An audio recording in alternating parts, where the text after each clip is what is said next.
Moving forward, we're going to apply some of the principles that we talked about in the last set of slides about infants and transition that over to nutrition for toddlers and for children. Toddlers and children are a little bit more intelligent than babies, obviously, because they're not relying as much on instincts and meeting basic needs because there's a little bit more of self-awareness that's going on. And that makes things a little bit more complex and daunting for parents especially. However, it's comforting to know that there is still a simple and intuitive approach that can be very effective.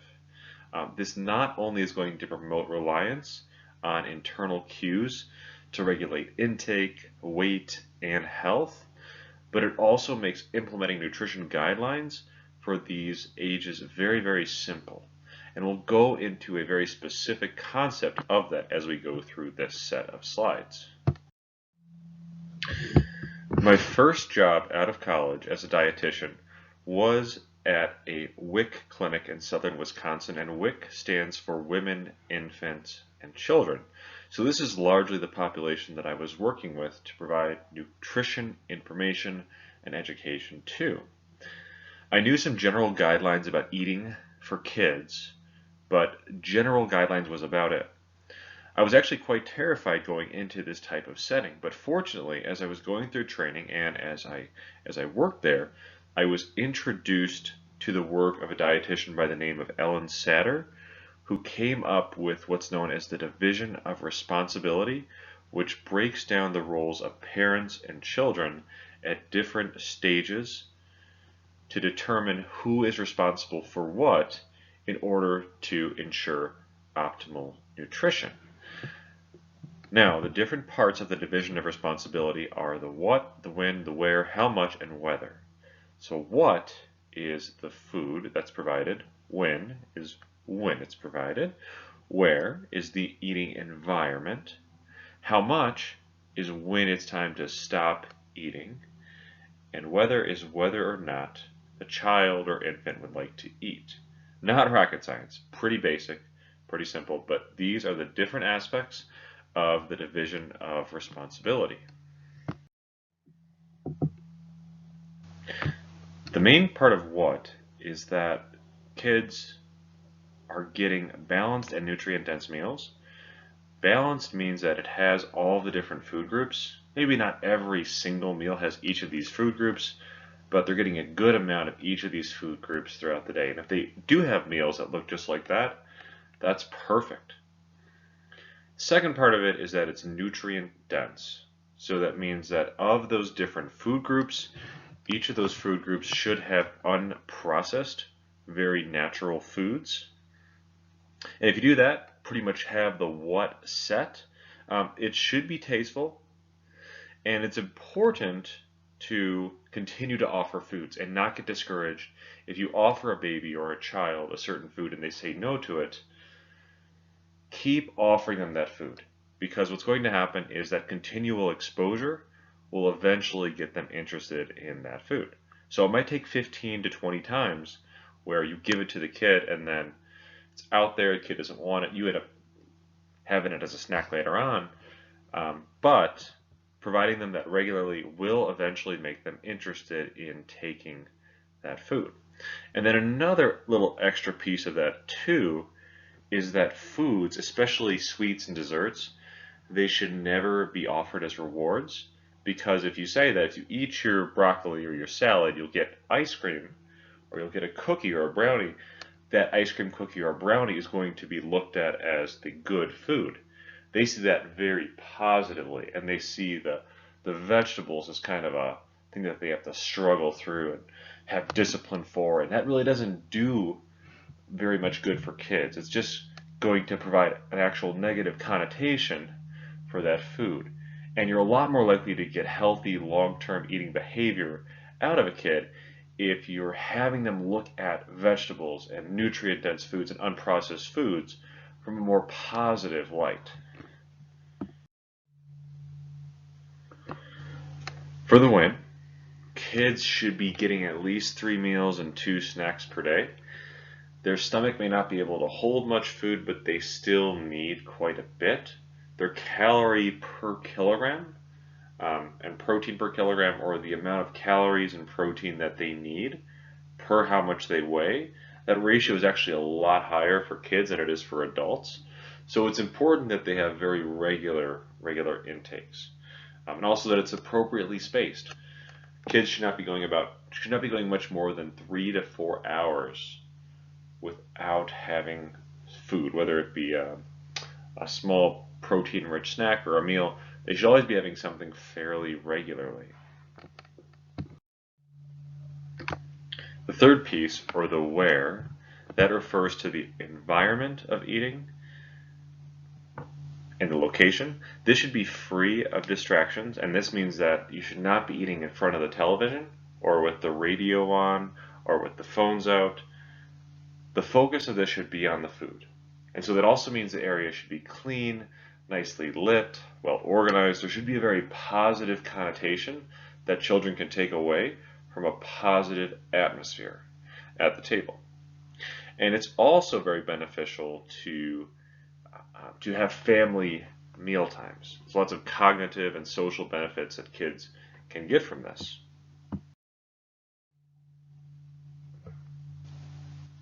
On top of the fact that television can be a distraction from meals, and it's important, again, while eating to be focusing on your foods, on top of that, there's two other things that high amounts of screen time can do to negatively affect health and eating habits of kids. And the first of that is the exposure to fast food and convenience food advertisements. This graph on the right takes a look at the percentage of different types of food commercials that you are going to get from shows that are targeted for kids and adolescents. And you can see that most of the foods that kids are regularly exposed to, it's junk and processed foods. The second part of it, why it's not so good, is that when you're watching TV, your metabolic rate is actually lower than if you were doing something like reading a book. So you'd be burning more calories, a lot more calories actually. Not like if you were running or doing some type of exercise, but still burning quite a bit. You'd be burning more calories reading a book than you would by sitting in front of a TV and watching TV. And that's probably because you're not as engaged, you're not engaging with television. If you're playing video games, it's kind of a different story. You're actually burning more calories, kind of like you would be if you're reading a book. But your metabolic rate when watching TV is lower than if you were at rest, not watching TV or doing something like, again, like engaging by reading a book. So how much of different foods should children get? Well, we have an outline of about how much different boys and girls from each of these age groups should get for fruits, vegetables, grains, proteins, and dairy.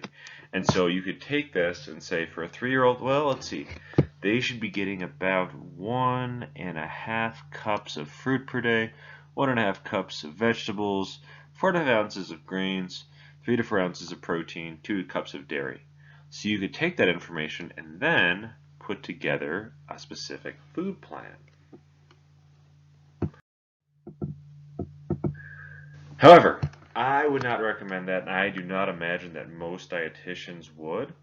And that is because babies and kids, as long as the other factors are taken care of appropriately by adults, the other areas of division of responsibility that adults need to take care of, as long as they get that right, then babies and kids are going to be able to eat the amount that they need in order to maintain their weight and meet their needs.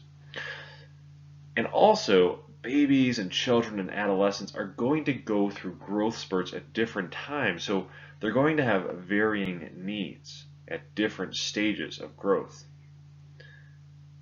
They're not going to overeat, and the hunger cues for infants and children are very strong when things like environment and the type of food are correctly taken care of by the adults.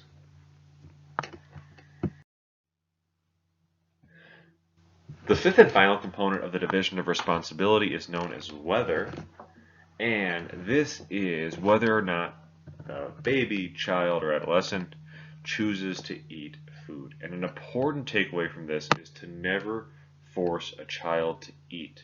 And research shows that parental pressure to get kids to eat certain foods does not have any substantial effects on changing their behavior. So the parents can provide a lot of pressure, but and that may actually cause the kid to eat that food at that time, but it's not going to cause them to like that food. So forcing a child to eat is never a good idea. They will eat as long as you continue to make food available to them.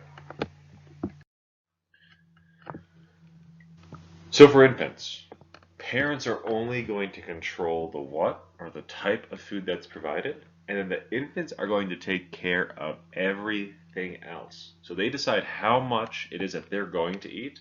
They decide whether or not to eat.